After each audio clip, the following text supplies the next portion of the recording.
اهدنا الصراط المستقيم. Assalamualaikum warahmatullahi wabarakatuh. Alhamdulillahirabbil alamin. Nahmaduhu wa nasta'inuhu wa nastaghfiruh wa na'udzu billahi min syururi anfusina wa min sayyiati a'malina.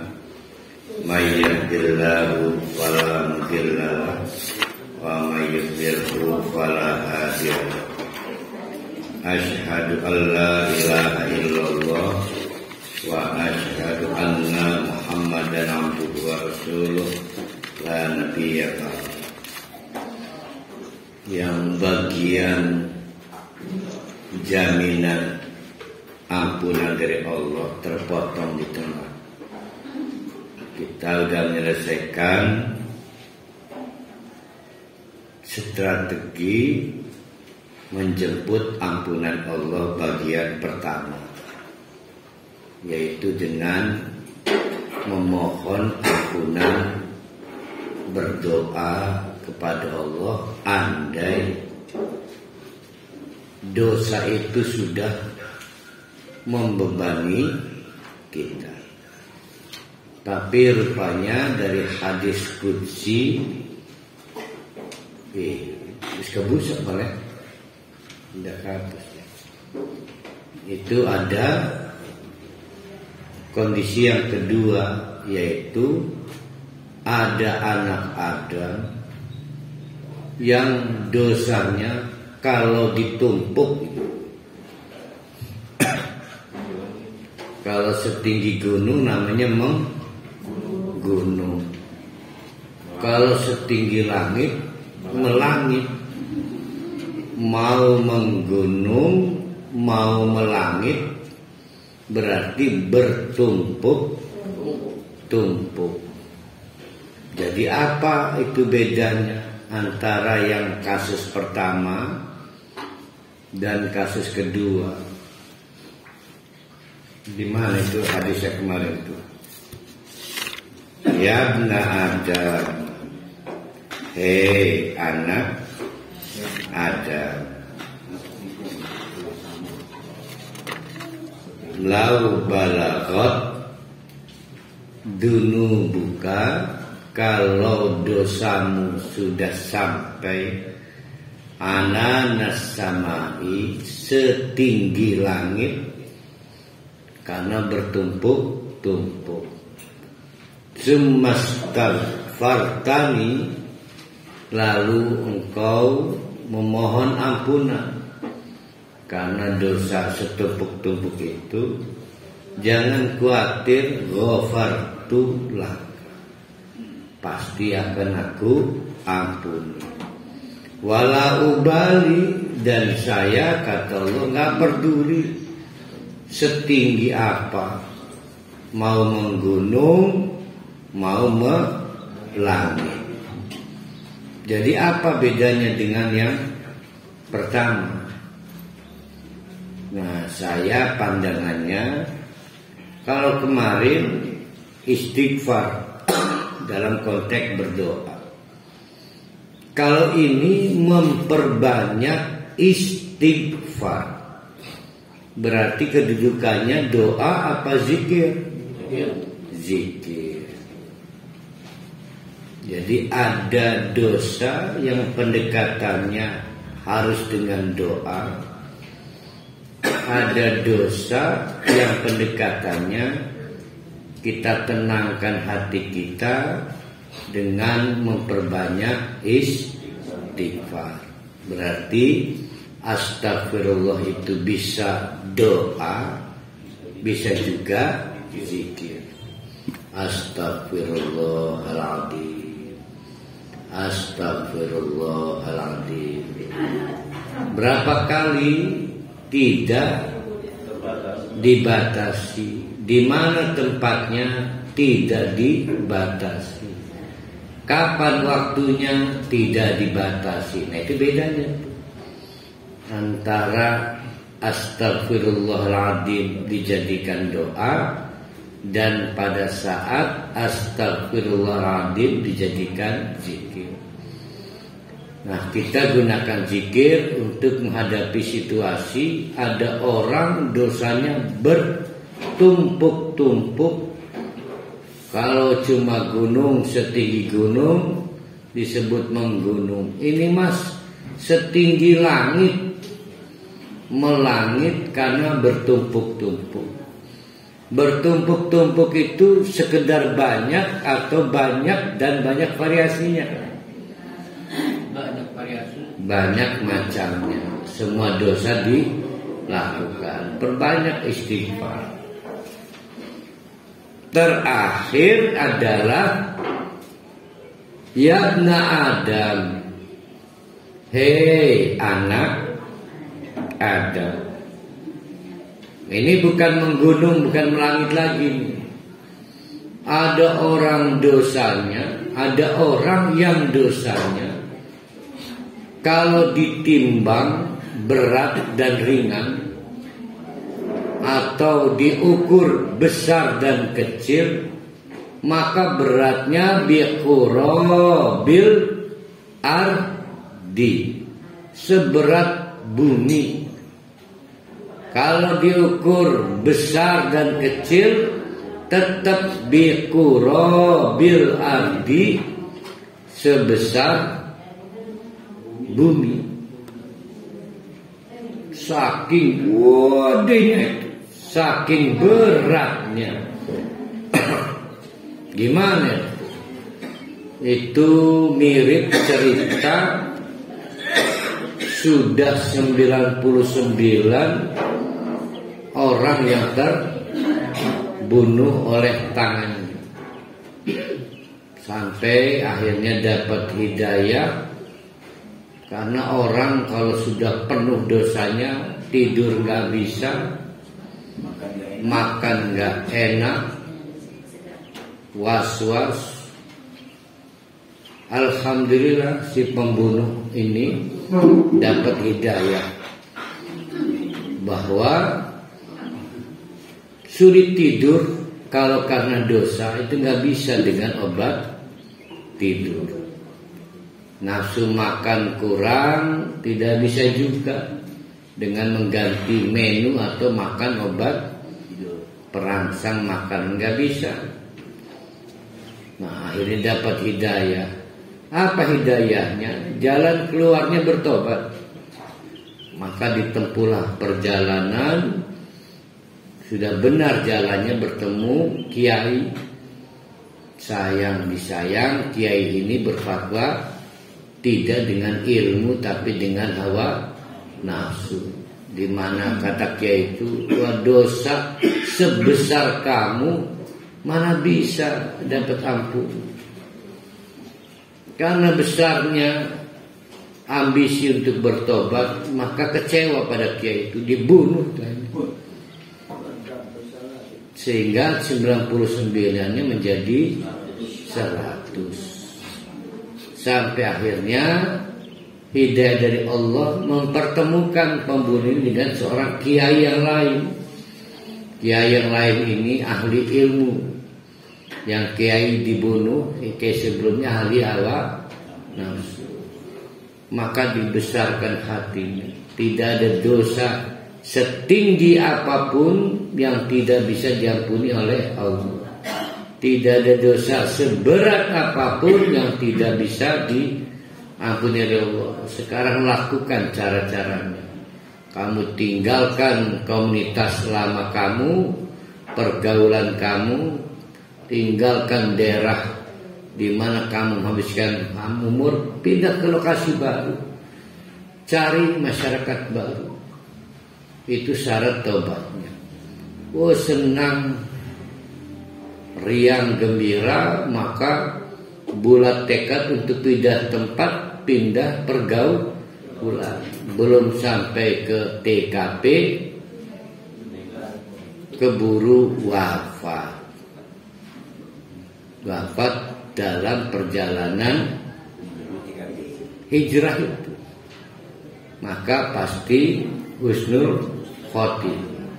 Itu hanya perjalanan. belum melaksanakan kebaikan amal soleh kan sudah dianggap lunas oleh Allah. Itu materi berikutnya. Jadi orang itu akhirnya empas. Nah, dalam kasus yang ketiga ini ada orang yang dosanya kalau ditimbang berat seberat bumi, kalau diukur besar kecil besar sebesar bumi. Bagaimana itu? Kata Nabi,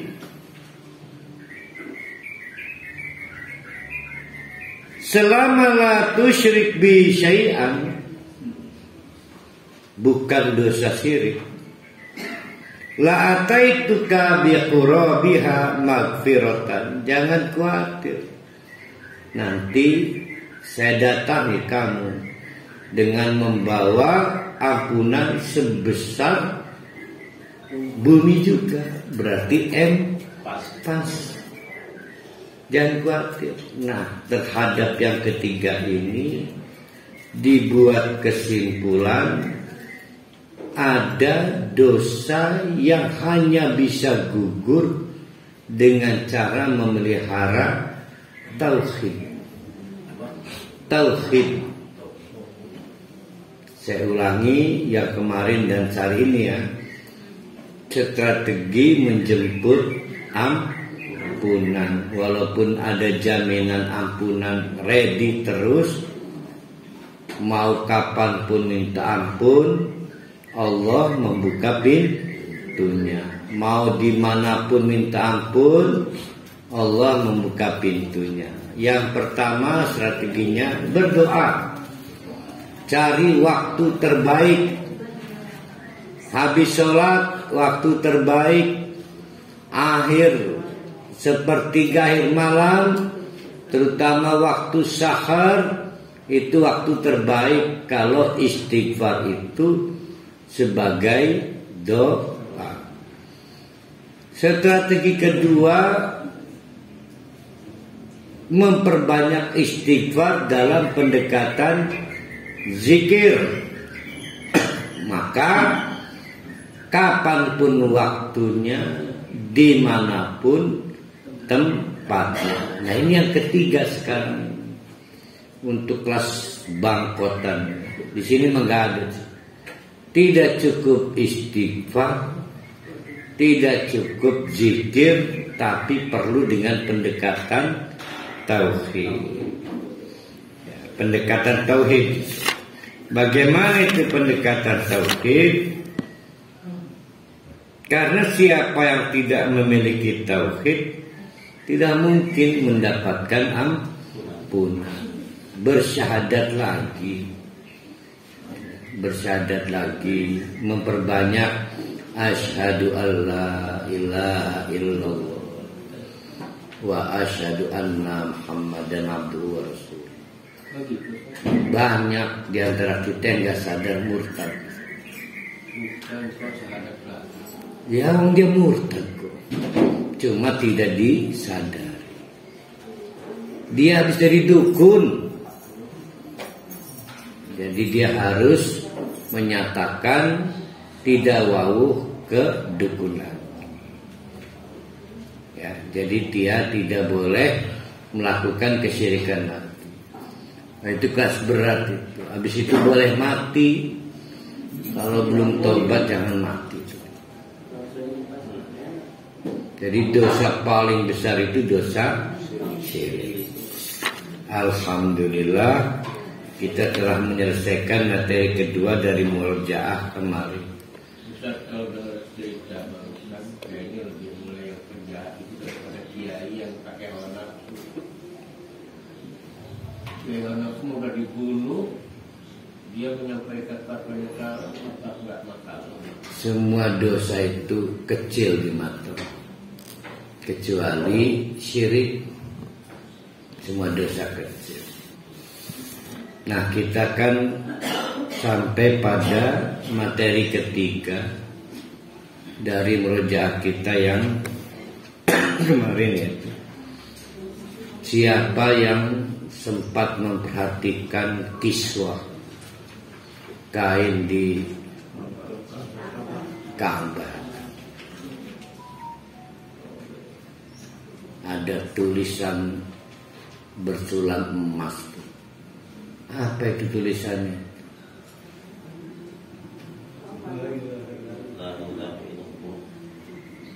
Iya tapi sing bener sih. Pancasila mungkin bukan. Apa NKRI harga mati enggak? Iya, ini salinannya apa? Tulisannya Rabbiyallahu Hasbiyallah. Tulisan.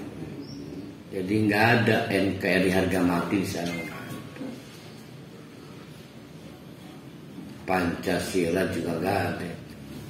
Rabbiyallah. Itu ada waktu tawafnya nyanyi Indonesia gitu. Ada yang nyanyi Lesti segala. Oh iya. Ada syirik. Rabbi Allah. Itu tulisan di kiswah. Bahwa Rabbku hanya Allah.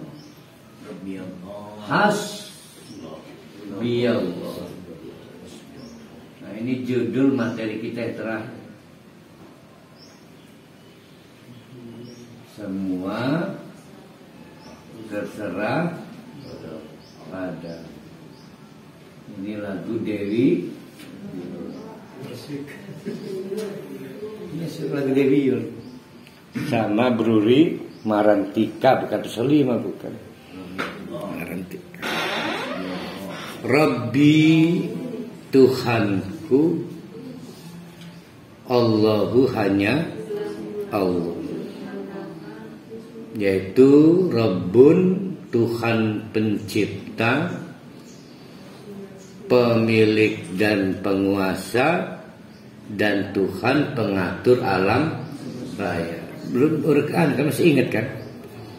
Hasbiyallah, cukup semua terserah Allah. Cukup semua terserah Allah. Tidak semua yang diberikan Allah itu menyenangkan. Ada yang dikasih kulitnya putih mulus, jangkung semampai, alisnya berbaris seperti semut, sayang hidungnya flat nose, sudah flat, datar, nose pesek sehingga gagal sedep. Nah, si perempuan ini setiap melihat orang mancung sengaja iri hanya karena dia merasa pesek, padahal udah menang putih. Sulit menerima semua yang diberikan oleh. Yang jadi masalah, Allah itu fa'alun lima yurid, semaunya. Allah memberikan pada manusia berdasarkan keinginannya sendiri, tidak cari senangnya kita. Ini yang nggak ketemu itu di sini. Nah, ilustrasi yang kita gunakan yang aneh, kita tetap trust, percaya pada dokter sampai dokter mengamputasi kaki kita sampai lutut, kita ikhlas. Ya. Ikhlas apa ridho? Salah, bukan ikhlas, ridho. Ya, kalau ikhlas itu ibadah, kalau ridho, anaknya Roma Irama juga ridho ya. Ya, ridho Roma ya. Ridho. Padahal kita tahu dokter itu sehebat-hebatnya dokter tetap punya peluang kesalahan, sehingga pengetahuan dokter itu berhenti di diagnosa. Tapi hebat, nggak ada orang protes. Ya beberapa adalah, seperti kisah ada guru kita kabur dari rumah sakit karena katanya mau dipotong kan kakinya, dengan bantuan para almarhum sekarang. Ismekonan diceritain ya. Tapi secara umum jarang orang menggugat keputusan dokter, walaupun dokter itu harus mengamputasi. Tapi kita sering sulit menerima keputusan Allah. Ada yang dibikin miskin, nggak senang dibikin miskin, pengen cepet-cepet mengakhiri kemiskinan. Padahal Allah membuat orang kaya pasti dengan cara menciptakan orang miskin. Tidak ada juga orang yang senang diberikan sakit, nggak ada. Semua pengen cepat-cepat sembuh. Nah, inilah yang sulit ketemu. Padahal semua pemberian Allah itu baik. Cuma kita belum tahu sisi baiknya. Yang kita tahu, yang kita rasakan. Ada senang, ada tidak senang. Itu batas pengetahuan kita itu. Jadi sulit sekali kita ketemu ya dengan Allah. Nah, oleh karena itu kalau kita lihat tulisan di kiswah, hasbi Allah, mestinya kita terserah pada Allah. Kita ini nggak punya daya tawar. Siapa kita coba? Nggak punya daya tawar. Allah mau nyapa terserah. Tapi kan kita pengen mengenakkan perbuatan Allah kan. Ya maka kita perbaiki supaya enak tidur, enak makan ketika menerima takdir Allah. Jadi kenapa kita harus menyerahkan semuanya pada Allah? Kenapa itu? Selain karena pengen enak tidur, kenapa? Karena KTP kita Islam. Jadi terlanjur KTP-nya Islam, tidak ada jalan kecuali menunjukkan keislaman kita. Islam itu artinya pasrah. Ya dapat menerima. Makanya kan ditegur oleh Allah, waman ahsana. Coba siapa yang paling bagus mimman aslama wajhahu, dibanding orang yang sukses menerima keputusan Allah. Islam. Jadi Islam itu di luar identiti di KTP, itu sikap. Coba kita bayangkan, Nabi Ibrahim dibakar, kan gak masuk akal. Ya kan gak masuk akal kalau kita pakai pengetahuan kita. Nah, karena tidak bisa dikaji dengan pengetahuan kita, maka pilihan Nabi Ibrahim tinggal satu, namanya Islam. Adalah saya mau terserah Allah. Nah, hukum api itu membakar. Hukum api. Karena diserahkan pada Allah, ya terserah Allah. Mau diteruskan hukumnya atau dirubah hukumnya. Akhirnya sama Allah dirubah hukumnya. Hukum api tidak lagi membakar, maka tidak terbakar. Karena pemegang hukum alam raya ini Allah. Nah itu akhirnya Nabi Ibrahim tidak terbakar. Tidak sampai di situ, lagi senang-senangnya punya anak yang sudah mulai dapat berpikir, diajak kerjasama, malah disuruh nyembelih. Secara akal pengetahuan manusia sulit, tapi diyakini perintah Allah, maka diserahkan pada Allah. Hasbi Allah, sudah terserah Allah. Maka hukum disembelih digorok itu kan pasti tergorok tuh, tersembelih. Itu menurut hukum yang biasa dilihat para wali. Sedangkan yang bikin hukum Allah, maka dirubah hukumnya. Mau digorok juga tetap nggak tersembelih. Jadi terserah Allah. Nah, kita belum bisa pada posisi itu karena kita baru mengaku Islam, sehingga kita berontak terus. Disuruh infak juga masih nanya, emang harus setengah dari yang kita terima dari Allah, Ustaz? Katanya 2,5%. Ya kan, konon pertanyaannya kan, emang kalau setengah diberikan habis rezeki Allahnya? Emang kalau 2,5 akan durable, panjang masa hidupnya?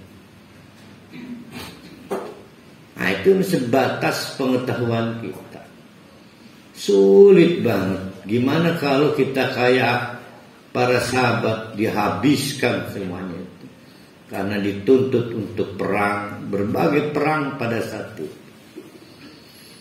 Kita mah belum seberapa, ban tetap 4, mobilnya tuh nggak ada yang diberikan 1 ke siapa. Jadi pertanyaan, Ustaz, bukannya cuma 2,5, kenapa harus mimma rozaqnakum? Sulit kan? Jadi kalau ada pertanyaan kenapa harus hasbi Allah, karena kita orang Islam. Orang Islam itu harus menyerahkan diri kepada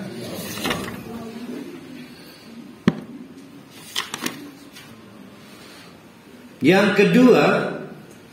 Alasannya kenapa harus hasbi Allah adalah karena ada untungnya daripada tidak hasbi Allah. Karena kalau tetap berontak, nggak enak makan, nggak enak tidur, mikirin hidung pesek gimana coba, mikirin miskin terus nggak enak tidur. Sementara merubah kemiskinan nggak punya daya upaya. Kan pernah kita bahas kapan itu Allah mau bikin orang kaya. Gimana cara Allah membuat orang kaya? Namanya parohali orang kaya. Maka Allah memutuskan membuat alat. Alatnya namanya orang miskin. Maka diputuskan oleh Allah, Jamal dijadikan alat Allah untuk timbulnya orang kaya baru namanya parohali. Nah, tinggal pertanyaannya, Jamal hasbi Allah tidak? Kata Jamal, terserah Allah. Semua terserah padamu. Nah, maka terjadilah Jamal diperalat oleh Allah sebagai orang miskin. Pilih mana, istri diperalat suami, apa kita diperalat Allah? Maka kita disuruh jadi orang miskin, disuruh bangun sholat tahajud, disuruh mengeluarkan infak, disuruh wakaf, kan semua diperalat. Pilih mana, senang diperalat manusia apa senang diperalat Allah? Sama-sama diperalat nih. Sementara manusia tidak punya jejak memberi rizki, sudah kita bahas kemarin. Rezeki itu dari Allah. Dan manusia tidak punya kemampuan memberikan ampunan, sudah kita bahas juga. Jadi siapapun yang menggaji kita bukan sosok pemberi rezeki. Allah itu sayang gaji rezeki dan ke semua jamaah. Sehingga walaupun digaji orang, tetap kita itu sungkan hanya pada Allah. Kepada yang memberi gaji teman kerja. Nggak perlu tunduk muka, tunduk bahu, bersujud. Sehingga secara sosial relasi kita tetap sehat. Tidak ada yang dijajah oleh orang yang memberi gaji, memberi honor, nggak ada. Jadi yang memberi gaji, memberi honor itu bukan yang menjajah kita. Karena rezeki tetap milik Allah. Ya, coba kalau kita nggak bertauhid, maka kita nggak punya keberanian memberi nasihat pada yang menggaji kita. Istri nggak berani menegur suami karena suami rutin ngasih nafkah. Dia cuma qasim, pembagi. Ar-Razzaq tetap milik Allah. Makanya di ujung kemarin hari Kamis sempat terpotong. Coba diingat-ingat lagi. Wa ma khalaqtul jinna wal insa liya'budun. Jangan diputus. Itu ada lanjutannya. Innallaha ar-Razzaq dzul quwwatil matin. Kita itu menyembah pada Allah karena Allah itu pemberi rizki. Sedangkan yang ngegaji kita bukan pemberi rizki, tukang bagi. Itu ya. Nah, sekarang kita berhadapan dengan keputusan tidak enak dari Allah. Gimana itu caranya? Menghindar nggak bisa, memilih nggak bisa. Satu-satunya jalan belajar menikmati. Caranya bagaimana? Satu, yang pertama adalah tegaskan orang Islam itu memang harus belajar menerima. Yang kedua, ambil untungnya. Ada 5 keuntungan hasbi Allah. Ada 5 keuntungan. 3 diambil di dunia, 2 diambil di akhirat. Mana yang mau kita bahas duluan? Untung akhiratnya apa untung dunianya? Nah ya udah pasti nyari untung dunia itu. Yang pertama keuntungannya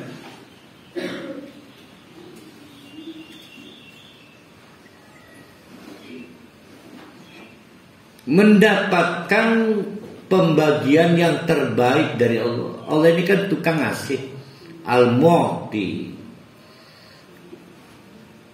Dikasih badan, dikasih umur, semua yang terbaik dari Allah.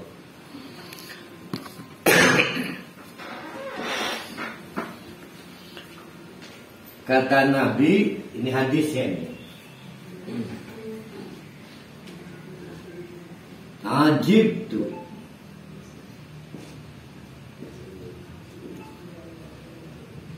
Lilmu ini.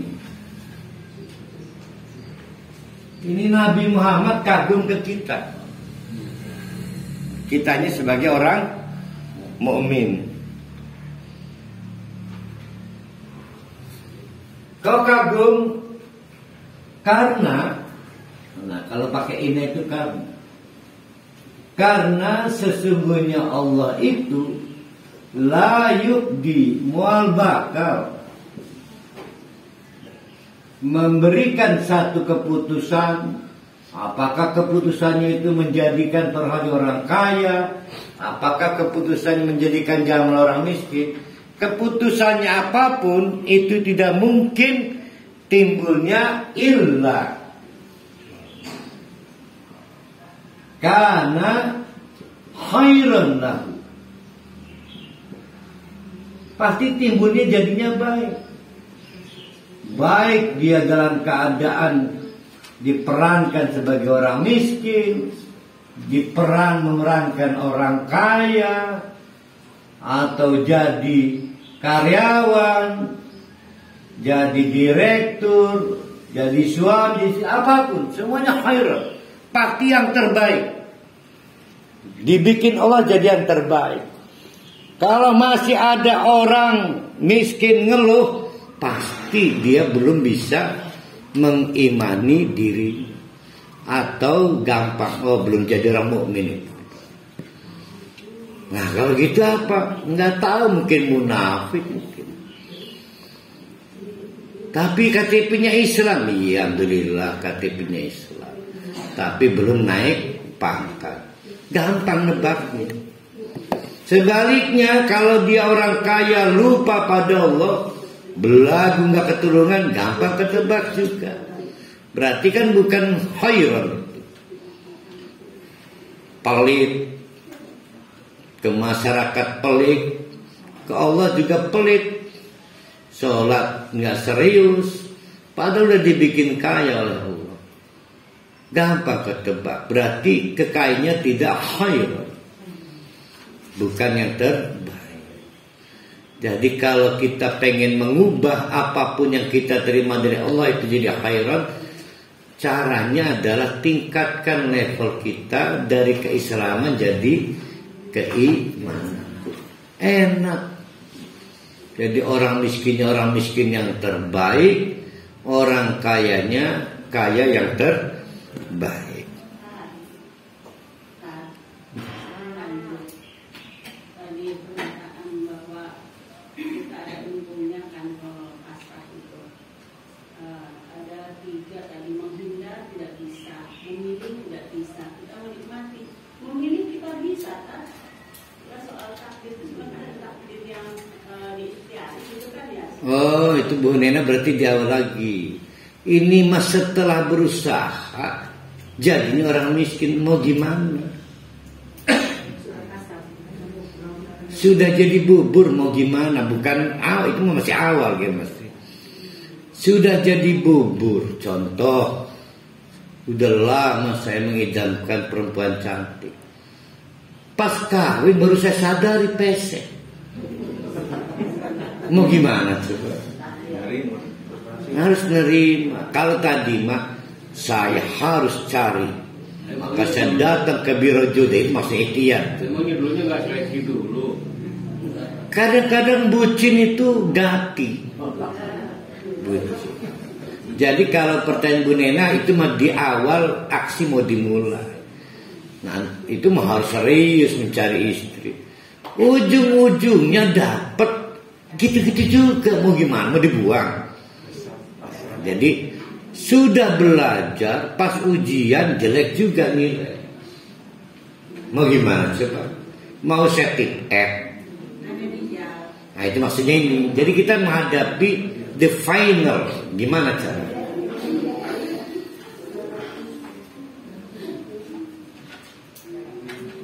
Nah maka sampai mana itu tadi itu? Bukan hadis itu. Nabi Muhammad saja kagum kalau orang itu beriman dibikinnya terbaik aja. Kalau orang itu beriman. Jadi kita ini punya keterbatasan ilmu. Ngelihat miskin itu jelek, ngelihat perempuan pesek itu nggak menarik. Keterbatasan ilmu kita. Nah kalau ilmu terbatas, yang paling instan itu cuma satu, yaitu meningkatkan keimanan. Seperti Nabi Ibrahim, kalau pakai ilmu nggak ketajam, masa mau kursus dulu untuk membakar diri, kursus untuk menyembelih Ismail supaya nggak tersembelih, kan nggak mungkin. Maka jalan keluarnya harus meningkatkan iman, berubah. Walaupun sebetulnya tetap nggak suka dibakar itu, tetap nggak suka Nabi Ibrahim. Melihat Ismail disembelih tetap nggak suka. Tapi menurut Nabi Ibrahim itu baik, karena dengan keimanan. Asa antakrahu syai'an. Kadang-kadang yang tidak kita senangi, tapi menurut Allah itu khair, terbaik. Tapi sebaliknya, mestinya saya beli mobil ini, kita pikir baik, kata Allah sebetulnya enggak baik. Karena perbedaan Allah pengetahuannya tak terbatas, pengetahuan kita terbatas. Sekali lagi nggak berubah. Kalau Pak Rohani tahu setelah sakit gigi dapat 2 miliar, pasti Pak Rohani mau sakit gigi, ya kan? Tapi Pak Rohani tidak pernah tahu di balik sakit gigi. Maka Pak Rohani tetap nggak mau sakit gigi. Jadi kita ini ada masalah pengetahuan. Ustaz, Nun, ini contoh pribadi Ustaz ya. Kemarin saya ketemu dengan seorang pemuda, umurnya jauh di bawah saya. iyalah kalau pemuda mah. Bukan pemuda yang terlalu jauh umurnya, Pak Haji Rusti terlalu banyak umurnya. Jadi dia bawa mobil, Ustaz. Kaget saya. Selama ini dia tuh lagi baca Quran. Tapi sekali ini dia bawa mobil. Ananda ini bisa bawa mobil ya? Iya. Wah, kalah saya. Sampai ini saya pun bisa bawa mobil, saya bilang. Kan kalah saya berpacu dengan dia, Ustaz. Tapi dengan pengajian sebentar ini terbuka mata saya. Untung saya nggak bisa bawa mobil. Kalau bisa istri saya minta tolong terus ya hari itu. Mau kapan sana lari. Aduh susah saya jadi. Jadi saya bersyukur. Dulu pernah saya ditawarkan. ada bener iki. Ditawarkan teman saya waktu mulai bekerja nih. Terus apa Pak? Berarti mobil ya? Nggak usah Pak. Kenapa? Dia nggak punya mobil, nanti pinjam-pinjamnya kerja saya nanti. Itu berkembang lagi nih. Orang yang punya mobil itu sering suruh orang. Nanti Enggak, bukan orang, istrinya nyuruh. Iya. Tetangga, Pak, kalau Pak antar kan Pak, katanya kampanye. Ada benernya ini.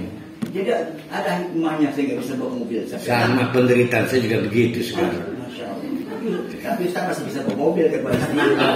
Bukan disuruh-suruh istri itu. Mana istri saya bisa ceramah lagi, mendapat pahala enggak? Jadi alhamdulillah saya nggak bisa bawa mobil.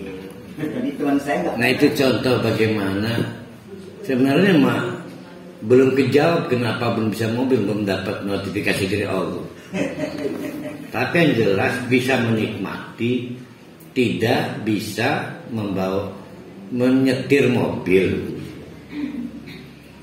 Saya mau menjawab pertanyaan Bu Nena. Al-Qasas 68.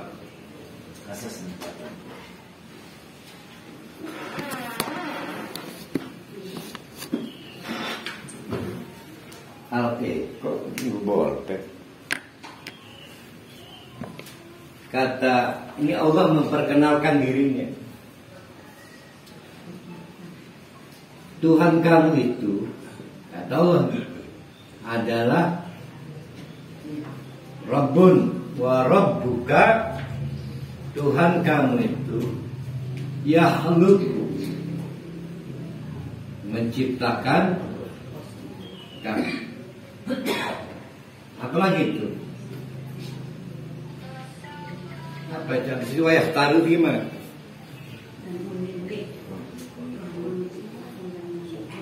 Yakhluqu ma yasha, semaunya dia bikin, juga semaunya dia pilihkan. Maka dia dikasih orang kulitnya sawu tapi kematangan, sehingga coklat geseng. Ada yang suspek, macam-macam lah. Allah yang milihkan. Penegasannya adalah maka lahum, tapi pakai roh ya. Maka lahum, tapi buat Bu Hunainah dan kawan-kawan itu tidak punya hak al-khiyar, memilih. Haknya ikhtiar kan. Hak memilihnya enggak ada. Hak berusahanya Karena tidak tahu pilihannya. Emang ada yang tahu bakal gagal, maka berusaha aja. Emang pada tahu bakal sukses, berusaha aja. Jadi nggak punya pilihan, pilihannya cuma satu, berusaha. Pilihannya cuma satu kan, berusaha mengejar sesuatu yang sebenarnya kita nggak tahu. Jadi kita itu tidak punya pilihan. Kalau pilihan satu, pilihan bukan? Nah, bukan. Ada lagunya itu, memilih tapi tak memilih. Ya nanti dibikin. Belum selesai ayatnya ya. Lupa saya. Maka kata Allah, ini mirip malaikat. Subhanallah. Kapan kita mengucapkan subhanallah, Bu Neng Sulia? Baca neneng apa ini jawabannya? Kapan baca neneng kita mengucapkan subhanallah? Pada saat kita tidak punya pengetahuan, ngeblank. Tuh. Jadi malaikat ditanya, emang kamu bisa nyaingi pengetahuan terhadap? Subhanakallah, Rabbana ma tana illa. Jadi ngomong subhanallah itu, ampun saya nggak punya pengetahuan. Subhanallah amma ya sifu. Jadi lamun ana sing nakon di orang gawe tape subhanallah. Bukan, cuma Allah yang tahu maksud subhanallah itu. Maksudnya subhanallah, yes.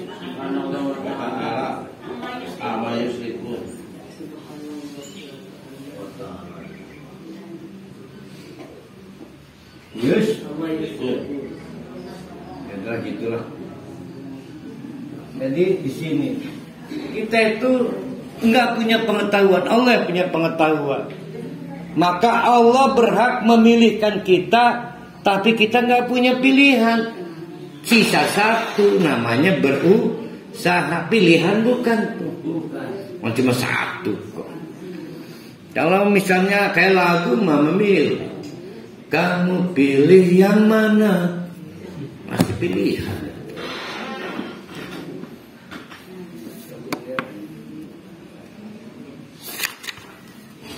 Maka kita lihat dalam doa istikharah.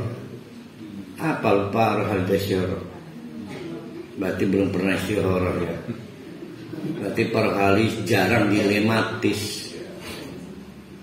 Saya pernah harus memilih istri ya. Kawin ure. Bukan memilih istri ya? Bukan, meyakinkan. Kan di doa istikharah itu, Allahumma inni astahiruka.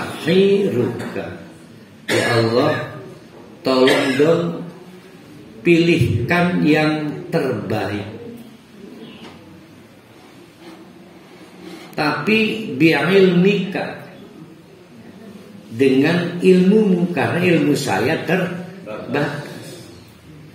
Wa astaqdiruka, dan tolong dong beri saya kemampuan, tapi biar kudratika, dengan kemampuanmu ya Allah, karena kemampuan saya terbatas. Wa as'aluka min fadlika, saya juga minta padamu ya Allah, min fadlika, anugerah, walaupun mungkin saya nggak pantas dapat. Ya, min fadlika.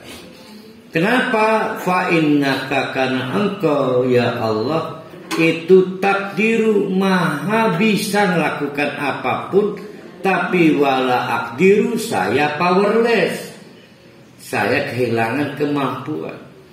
Wa ta'lamu, dan engkau tahu banget kebutuhan saya. Wala a'lamu, saya malah nggak tahu kebutuhan saya besok aja, saya nggak tahu. besok nih saya mau kemana nggak tahu. Wa anta 'allamul ghuyub, bahkan engkau tahu hal-hal yang sudah nggak saya tahu. Saya pernah janji ke teman perempuan saya 20 tahun yang lalu, udah lupa saya. Allah ingat janji saya. 20 tahun yang lalu saya PHP dengan perempuan. Tapi saya udah lupa itu. Si perempuan tuh pernah ingatkan, Mas kamu ingat saya enggak? Lupa saya. Terlalu banyak perempuan hadir di hidup saya.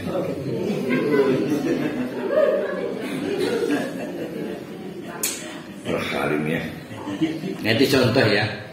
Jadi kita punya keterbatasan teman-teman, maka jangan belagu lah.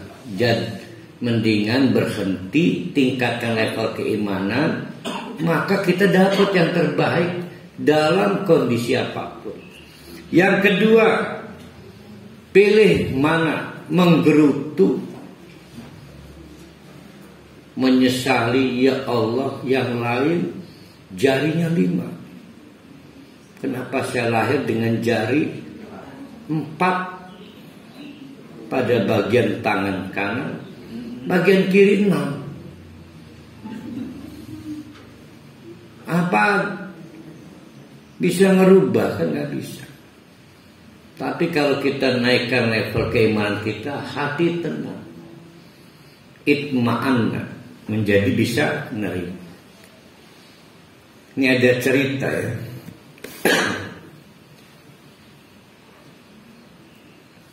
Hadis surah hadis.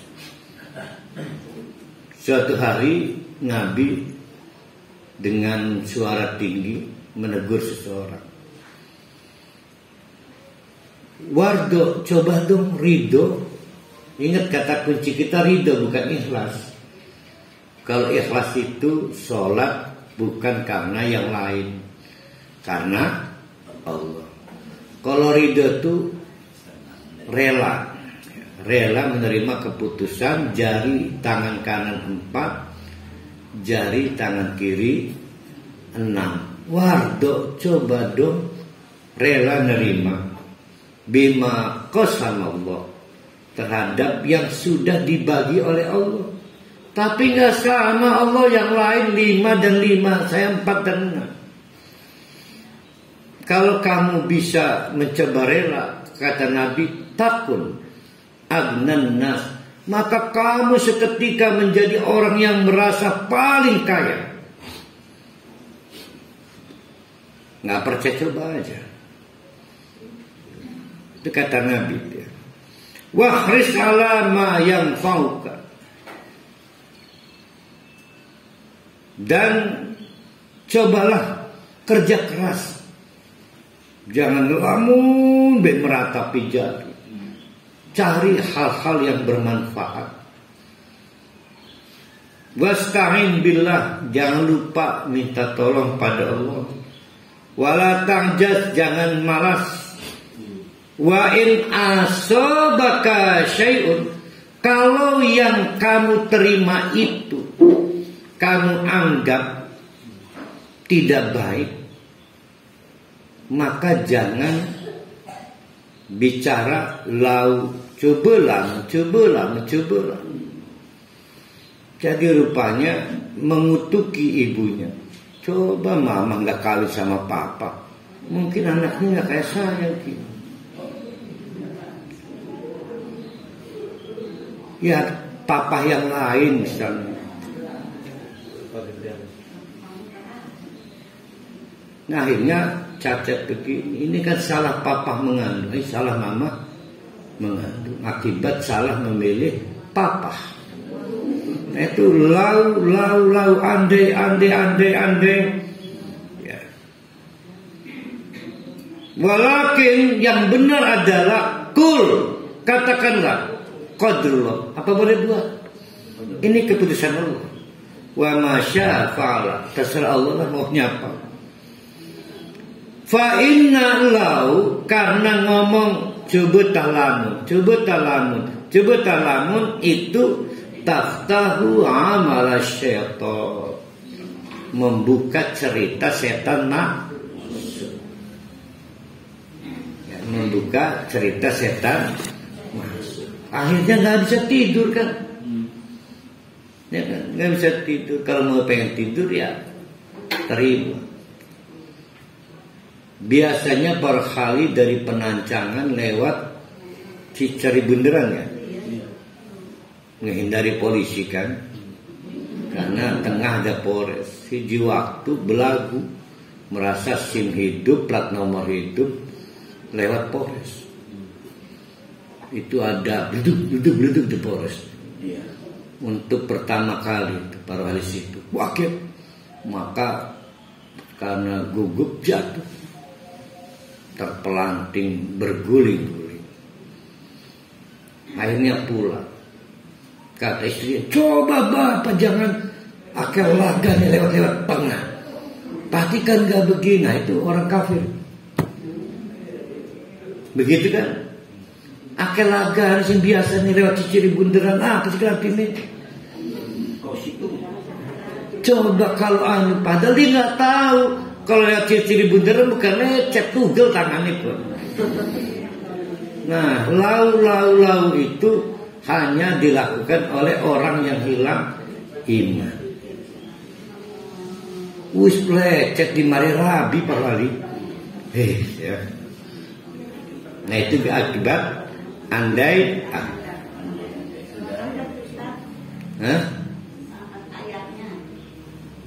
Ayat hadis.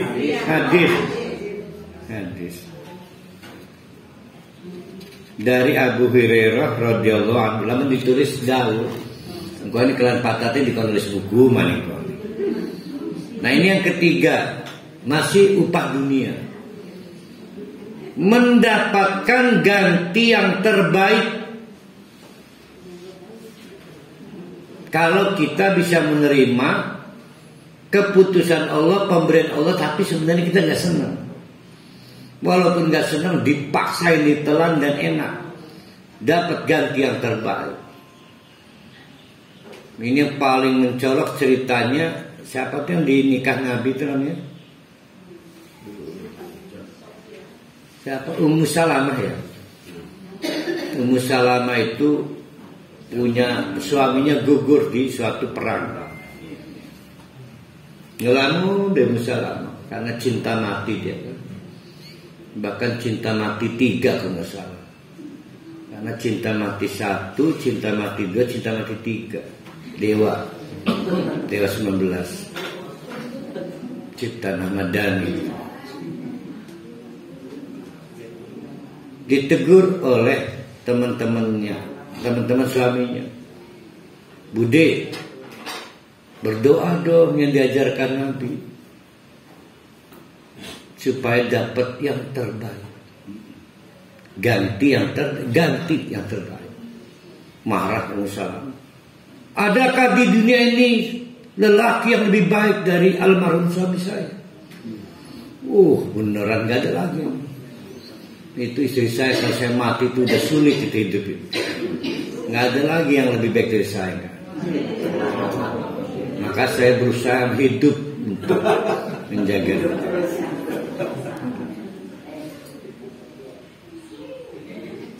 Udahlah, baca aja doa itu. Nah, doa ini terkenal. Siapa yang ingat doanya? Doa ganti suami. Benar, salah satunya itu.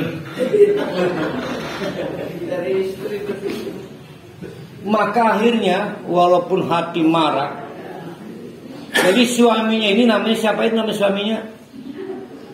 Nama suaminya Abu Salamah ya, lupa saya. Nama suaminya Abu Salamah. Ini kan Ummu Salamah. Suaminya ini adalah penduduk Madinah, Ansor, yang rumahnya menjadi persinggahan, tempat persinggahan Nabi. Orang bager. Maka walaupun hatinya pahit, penuh luka, dia terus berdoa, enggak putus-putusnya. Apa doanya? Inna lillahi wa inna ilaihi raji'un. Jadi masalah ini doa mati bae lan kene niki kene.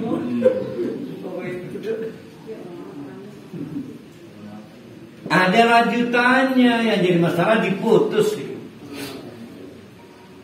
Ini bukan 2 kalimat, ini lanjutannya ya.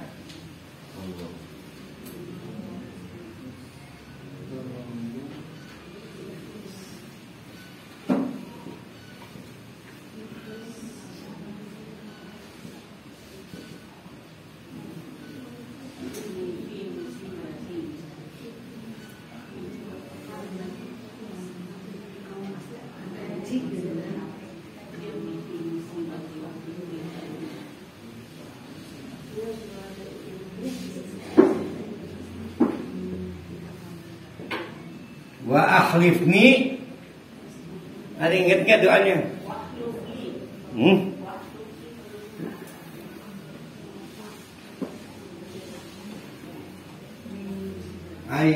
Ini ya. Wahlif li untukku.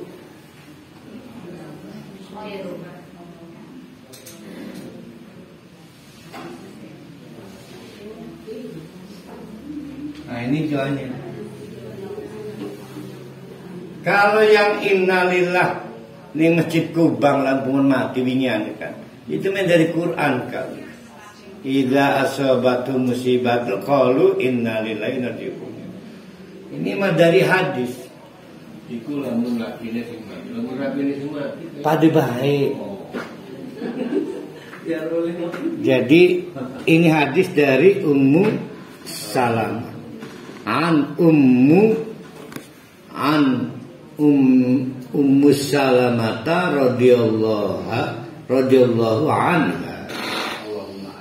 Qalat sami'tu Rasulullah sallallahu alaihi wasallam qala. Si Ummu Salamah pernah dengar Nabi ngomong. Apa kata Nabi? Ma min muslimin, siapapun orang yang mengaku Islam, tusibuhu musibatun, yang lagi dapat suatu accident, mungkin dapat mobil, mungkin kehilangan mobil, sama disebut musibah. Mungkin dapat kiriman kerbau atau kehilangan kerbau, mungkin dapat istri baru atau istri mati, sama aja tetap namanya musibah. Fayaqulu ma amarullah, maka jangan ngomong kecuali yang diperintahkan Allah. Apa itu? Inna lillahi wa inna ilaihi raji'un. Allahumma ya Allah, kebetulan istri mati, ajirni, saya kuat terima meninggalnya. Oh iya, suami yang meninggal kok istri sih?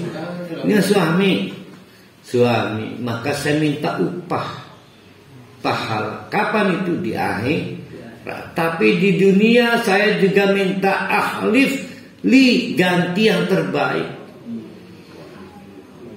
Apa akibatnya kalau kita baca doa itu? Illa. Nah ini jawabannya. Ini doanya ya. Siapa yang mau mati suaminya? Ini baca doanya ini. Maka illa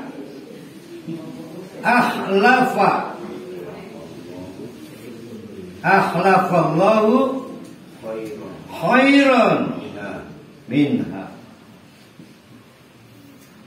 Ini pakai pasti karena pakai fiil mati. Pasti. Yang lain tidak pasti. Ini memang pasti. Bener. Suami meninggal, baca doa ini, dilamar oleh lelaki yang nggak tahu bandingannya berkali lipat dari suaminya, yaitu Nabi Muhammad Sallallahu Alaihi Wasallam. Jadi cerita ini nggak bisa ditiru.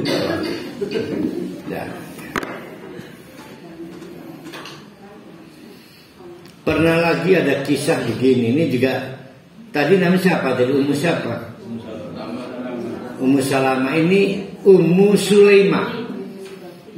Ummu Sulaim punya suami namanya Abu Tolhah. Nah, singkat cerita, dua pasangan ini punya anak yang lagi lucu-lucunya.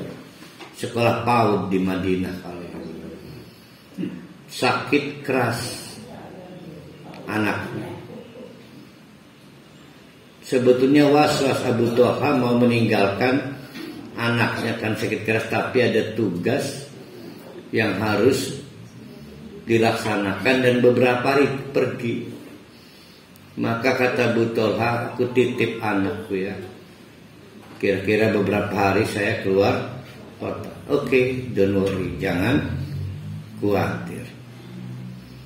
Demikianlah setelah beberapa hari perjalanan, Abu Tolhah pulang.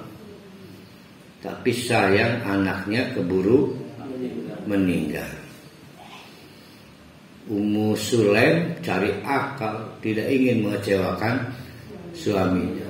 Maka dia kumpulkan keluarganya, lur, aja warah ya anak kita keringnya, mati ya. Serahkan pada saya, nanti saya ngasih tahu ke suami ayahnya ini almarhum. Oke. Suami datang disambut. Gimana istriku, anakku? Alhamdulillah ya. Anak kita udah baik. Tuh. Batuknya sudah gak batuk lagi. Harus mati sih. Udahlah ayah mandi aja dulu. Nanti saya siapin makan yang terbaik. Oh senang. Disiapin makan. Suaminya makan, istrinya sibuk mandi, bahkan pakai bedak, eyeshadow segala. Tampil cantik aja kali. Kaget suaminya lihat istrinya secantik itu, lupa, maka terjadi hubungan suami istri. Dipikirnya anaknya sedang tidur karena tidak ada suara batuk. Sudah nyerpis suaminya, puas setelah kangen. Kata istriku, ayah mau nanya apa nih? Nyeluknya apa ya? Nih ya. Kalau ada orang titip barang mau diambil gimana? Ya dikasih, itu kan bukan punya kita. Iya ya. Ini masalah gini ya. Yang Allah titipkan pada kita diambil Allah, baru sadar bahwa anaknya meninggal. Maka berdoalah pada Allah mereka ini. Inna lillahi wa inna ilaihi raji'un. Allahumma ajirni. Terus nah, Rabbi ini para wali kan konon urgu. Cari lagi kayak gitu. Iya. Sekuat itu kan lebih kuat istrinya. Keimanannya. Nah itu kisah Ummu Salamah dan Ummu Sulaim. Yang Ummu Salamah istrinya Abu Salamah, yang Ummu Sulaim istrinya Abu Tolhah. Yang keempat, nah ini urusan akhirat. Hasbiyallah itu akan mendatangkan pahala tadi itu tuh hadis tadi. Allah ma'ajirni dapat pahala. Tapi tidak cukup pahala, juga ridho Allah. Pilih mana? Pilih pahala apa pilih ridho Allah? Saya mau pilih dua-dua. Nah, ridho Allah itu begini, supaya paham. Jadi Haji Rusdi, Pak Rohali, Pak Jamal disambut oleh Allah di surga. Nikmati. Akhirnya dipanggil lagi. Roh, dipanggil Allah. Pak Haji Rusdi, mal, siap. Gimana? Enak. Saya pengen kalian puas. Ngomong kalau ngomong mungkin kurang dingin AC-nya, mungkin minumannya. Ya, itu namanya ridho loh. Jadi kalau ada kotak itu, kotak saran dan kotak apa itu komplain. Saking pengen pelayanan terbaik. Nah itu ridho loh. Allah pengen kita puas. Itu istilah ridho. Orang tegar amat ya kayak ngelunjaknya Allah ya. Ya Allah tuh begitu. Jadi masih pengen surga apa pengen ridho Allah? Lah ridho Allah otomatis tempatnya di surga. Jadi carilah ridho Allah karena dia pasti terjadi di surga. Nah itu hanya didapat apabila kita meninggal sebagai orang mukmin. Nah orang mukmin itu cuma satu yang bisa menerima takdir Allah. Nggak ada lagi. Karena kalau kita nggak menerima takdir Allah, maka kita jatuh ke posisi bisa munafik, bisa kafir. Kayak lagu-lagu tadi. Ya, gara-gara lewat depan Polres, coba ayah nggak lewat depan Polres, itu udah jatuh ke maaf kalau nggak kafir ya munafik. Jatuh pembatal iman. Yang kelima, ini yang paling sedih, menggugurkan dosa. Senajan kecup eri, ketubles eri. Pokoknya kita ini istimewa orang mukmin itu ya. Sama-sama ketubles eri, kecos eri. Kalau kita orang mukmin satu dosa gugur. Tapi orang kafir enggak ngaruh, tetapnya getih. Enggak harus ngomong innalillah, enggak perlu. Pokoknya kecos eri. Kalau tadi kan karena kita mengucapkan innalillah, maka akhlafal. Dan ini maka kecos eri menunggu. Satu dosa gugur. Kalau pada waktu kecos lagi beriman, makanya pada saat kecos jangan lagi nggak beriman. Ya. Luar biasa menjaga keimanan. Ini saya bukakan hadisnya ya. Makanya hati-hati kalau mau tabrakan, lecet jatuh kepleset, jangan lagi nggak beriman, rugi. An Abu Sa'idin, ini hadis dari Abu Sa'id duet dengan Abu Hurairah, nggak mau kalah, ikut-ikutan riwayatkan. Qala, keduanya berkata, sami'na, kami mendengar Rasulullah sallallahu alaihi wasallam berkata, ma yusibul mu'min, kalau orang mukmin lagi dapat sesuatu, min wasobin, misalnya sakit tak berkesudahan. Apa itu sakit? Apa namanya itu? Mentahun. Menahun. Sakit menahun. Berapa lama?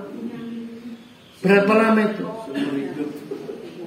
Arti itu sudah 200 hari, 200 dosa hilang.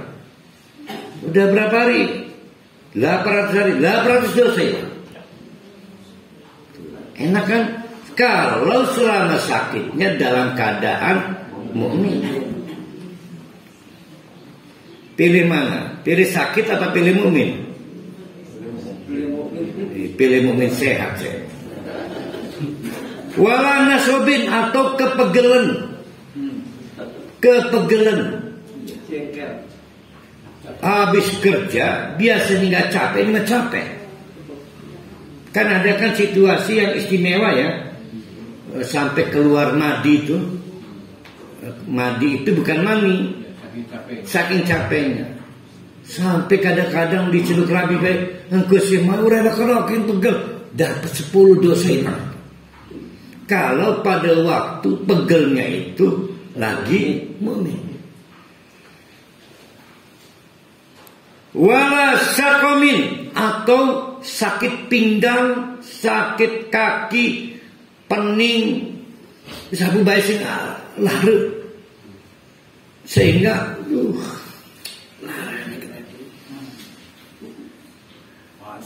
berapa itu sakitnya itu? Banyak. Sebanyak itu dosa yang hilang. Wala hazanin, atau hati sedih.